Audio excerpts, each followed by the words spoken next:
It's not so unbelievable that governments would want to disarm their citizens, but that citizens would beg to be disarmed by their government is a much scarier thought. We've seen government control most recently in Venezuela, where citizens are left to defend themselves against a violent government by throwing rocks, because not too long ago they were disarmed by that very government under the guise of gun safety. Gun control laws like the ones in Venezuela are exactly what our political left in America would like to see here. As a mother, I am terrified.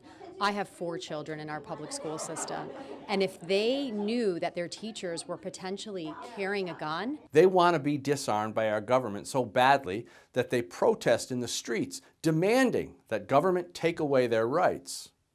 All for that assault weapons ban, to keep these weapons of war out of the hands of civilians who do not need them. All for the prohibition of high-capacity magazines, because no hunter will ever need access to a magazine that can kill 17 in mere minutes. How does this happen? Well, it's complicated, but it starts with very powerful propaganda targeted at people who can't think.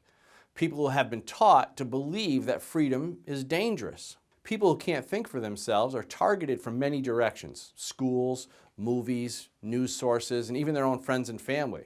And once they're on board with the anti-gun fear campaign, they continue to perpetuate the irrational gun fear.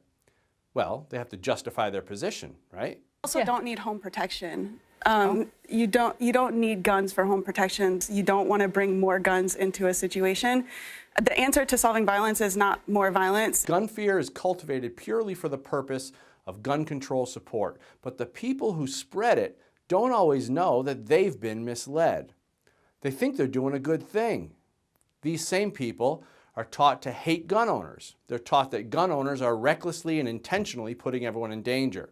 They're taught that gun owners are the enemy, and more government control will protect them from the enemy. Why does anybody need an assault rifle if they're not going to war? I don't think there's any reason to have 33 bullets in a killing machine that you can take into a place like a school. Watch these anti-gun activist groups in action, and you can't help but ask yourself if they have any clue what the real results would be if they were successful. So what's the real problem here? Is it really guns, or is this about something else? I mean, do guns cause violence? How do we let the gun grabbers hijack the conversation and direct the focus to firearms when we all know we really should be talking about what causes human violence? You see, if we were to look at what causes human violence in this country, we'd be forced to look at gang violence, open borders, sanctuary cities, rampant pharmaceutical drug use, and gun-free zones. All things that the anti-gun political left supports.